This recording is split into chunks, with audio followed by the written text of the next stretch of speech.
Do you ever feel like you want to be alone and escape to the edge of the world? Just me? Okay, never mind. Either way, let me stop you right there, because you probably think the farthest corners of the earth look like this, or this. The middle of nowhere, right? But as I was doing research for, reasons, I found out that they actually look more like this, or this. I know, right? Is there nowhere I can go to just be alone? That made me change my mind. It made me wonder though, what are the most isolated cities? Who lives in them? And why? By the way, I'm not just talking about any old shanty town in the boonies, population 25. I'm talking real, big, booming cities with at least 100,000 residents. Some have over 1 million. Yet there are rarely any flights and no roads leading to many of them. Aha! Maybe that's why so many people live there. Maybe they are actually stuck. Either way, these are the 10 most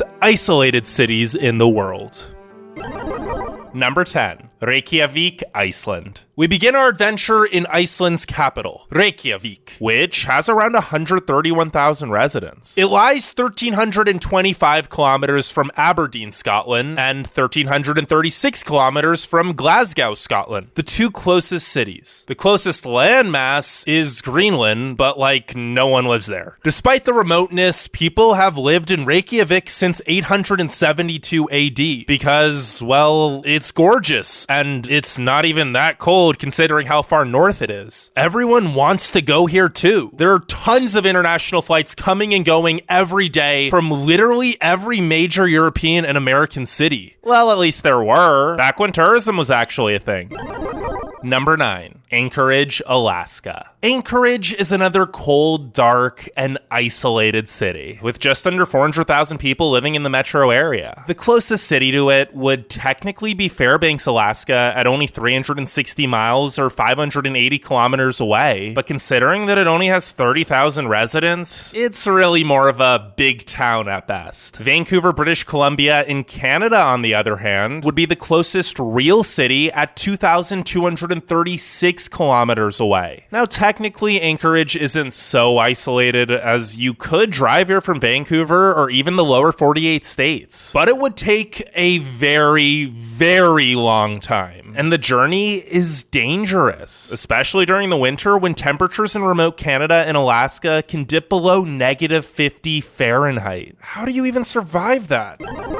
Number 8. Jayapura, Indonesia. Oh, enough with these cold places. Oh wait, did I just say Indonesia? Yes, finally, somewhere warm. Oh wait, that's a little too warm. Oh no, that's way too warm. I can't breathe, I'm sweating. The humidity, I'm melting.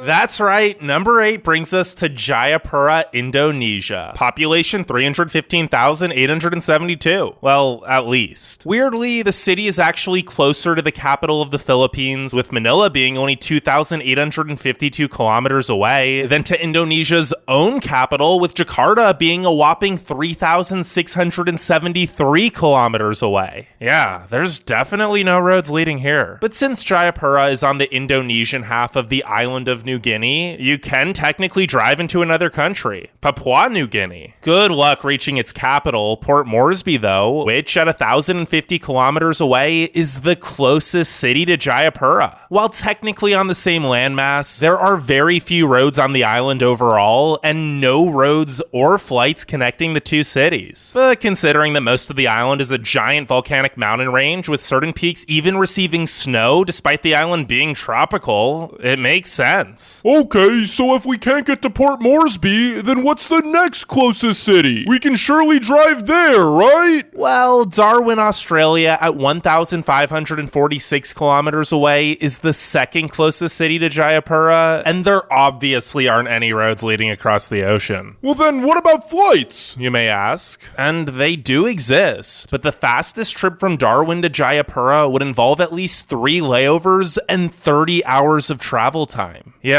that's not my ideal type of vacation.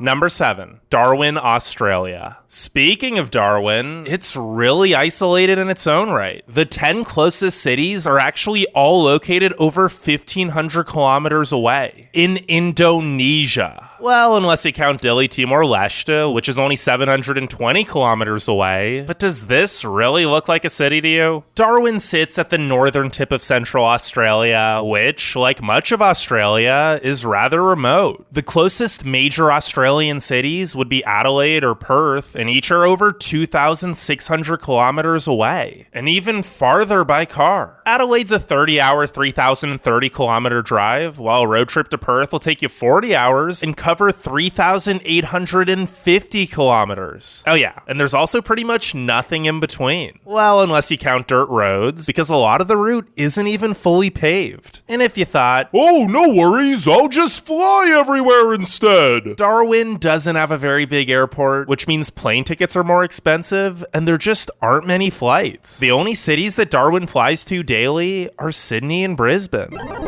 Number 6, Ürümqi, China. If you thought a road trip to Darwin would be brutal, don't even think about going to Ürümqi. It's incredibly difficult to access by road and even harder to get to by boat, considering that the nearest coastline is 2,240 kilometers away. It's actually the most landlocked city in the world. I wonder if any of the 3.5 million people that live here even know how to swim. Located in China's far northwestern region, Ürümqi is surrounded by desert and mountain ranges. But not only is it physically isolated from the rest of China and Earth, it's culturally isolated as well. This is the only major Chinese city where the majority of the population is Muslim and all of the signs are written in Arabic. It's no surprise that the residents aren't so fond of Beijing and the Han Chinese either, which often results in riots and violence. So how exactly did this angry little city, well, little by China standards, even get here in the first place? One word.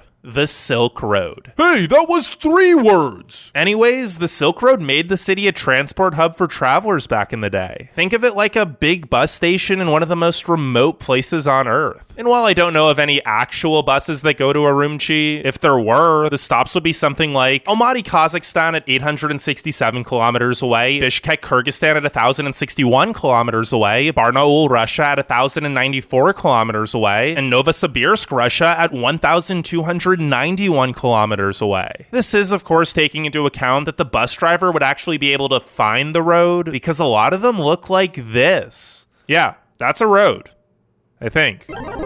Number 5, Honolulu, Hawaii. If Ürümqi's on one side of the world, Honolulu feels like it's on the opposite side. I mean, everyone here knows how to swim. But if there's no bridge to Jayapura, Indonesia, then there's definitely no bridge to Honolulu. Can you even imagine a 2,300 mile or 3,700 kilometer long bridge from San Francisco? Because that's the next closest city. From a pure distance standpoint, Honolulu is actually the farthest city away from any other city in the world. And the competition isn't even close. Wait, what? Then why is it only number 5? Your lists are so stupid, they make no sense!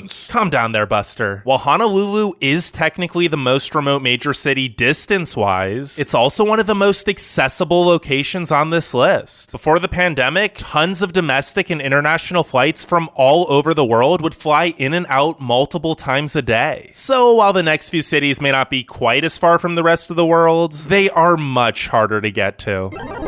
Number 4, Petropavlovsk-Kamchatskiy, Russia. You guys don't know this, but that literally took me 28 takes to pronounce properly, and it's even harder to visit since there are no roads that lead here. In fact, the only regular non-stop flights are the 9-hour flight to Moscow or the 3.5-hour flight to Vladivostok, with weekly flights to Anchorage and Tokyo during the summer months due to the growing tourism industry. Speaking of which, if you ever stumble upon a chance to visit this city, or anywhere on the Kamchatka Peninsula, go. This volcanic, untouched landscape is honestly one of the most beautiful, well-kept secrets in the world. But back to Petropavlovsk-Kamchatskiy's remoteness. Let's just say if hypothetically we were able to get enough YouTube ad revenue from this video to be able to afford a private jet with unlimited fuel that could take us anywhere, the closest major city to Petropavlovsk-Kamchatskiy would be Yuzhno-Sakhalinsk, 1,321 kilometers away on Sakhalin Island off the east coast of Russia. Russia, which itself is already very isolated. The 180,000 residents of Petropavlovsk are actually closer to Alaska than to Moscow, which is an incredible 6,773 kilometers away. Number 3. Perth, Australia. Good Australia. With a continent this isolated, you didn't really think only one city would be making this list, did you? We may have mentioned Darwin, but don't even get me started on Perth. 2 million people live here. 2 million. Which, yes, might be small for China, but it's very big for pretty much anywhere else. There is no city of comparable size on Earth that has managed to be this isolated. Perth's actually so isolated that it's quicker, easier, and cheaper to fly to Bali than it is to fly to the east coast of its own country. And to drive to the east coast, you'd have to cross the vast and desolate Nullarbor Plain, one of the most uninhabited regions on Earth where temperatures can reach 50 degrees Celsius. That's 122 Fahrenheit. But then again, who would want to leave Perth anyway with all that sunshine, sand, and delicious food and wine? Number 2. Iquitos, Peru. Over 500,000 people live in the Iquitos metropolitan area. But maybe that's because they don't have much of an option, considering there are no roads leading in or out other than a 65-mile dead-end stretch to the town of Nauta. Iquitos is actually the largest city in the world that can't be reached by car. If it wasn't so hard to leave, I'm guessing there would be a lot less people here, because the living conditions are terrible. Starvation isn't uncommon, and workers' rights are entirely non-existent. Now, there is a small airport with direct flights to Lima, but the most common mode of transportation here is by river. The shortest journey to outside civilization from Iquitos would be upriver to Ürümqi, but even that takes 4 days and still requires a drive over the Andes Mountains. And don't expect that journey to be by cruise ship either. Larger ocean-going vessels will take a lot longer than 4 days. The mouth of the Amazon, where the river meets the Atlantic Ocean, is over 3,700 kilometers away. Now, before we get to number 1, make sure you leave a like and subscribe, and let me know in the comments if you want to see any more videos on isolated places. Also, I wanted to give a quick honorable mention to Noumea, the capital of the French territory New Caledonia. In the last census, this little island city in Oceania had just under 95,000 residents, barely missing out on the 100K criteria for this list. But if you want to go there and find out if they've passed 100,000 people by now, you might run into a little difficulty since it's 1,484 kilometers away from the nearest city, Gold Coast, Australia. And you only have one chance per day to catch a flight from Brisbane, Sydney, or Auckland, or one flight per week if you want to fly in from Tahiti. But without further ado... Number 1. The most isolated city in the world is also probably the most predictable place on this list. Books, movies, and even video games all send their fictional characters here for the infamy of isolation. Yes, it's in Siberia. Yakutsk, Russia, to be exact. If you want to visit any of the 311,760 Siberians that call Yakutsk home, however, it's practically mission impossible. If you started in Russia's capital, Moscow, the 8,250 kilometer drive here would take you roughly 108 hours non-stop. Yeah, 108 hours. And don't expect to take a shortcut either. There is only one road leading to Yakutsk, and it's nicknamed the Road of Bones since so many Gulag prisoners died building it due to the extreme weather conditions and lack of available resources. So while most of it's technically able to be driven on year-round, you'll definitely want a few extra tanks of gas and some good car insurance first. The road looks like this most of the way, and there's a bunch of small rivers and ponds that now go over the road. Oh, and did I mention that that last little stretch of road over the Lena River is only open during the winter? Why, you might ask? Well, because Yakutsk couldn't be a normal place connected by, say, railway. Oh no. It's connected by frozen river. At least you won't ever have to worry about falling in, though, because Yakutsk is negative 30 Celsius on a warm day in winter, and usually negative 50. Yeah, you know what? Never mind. I think it's pretty clear why Yakutsk is the most isolated city on Earth.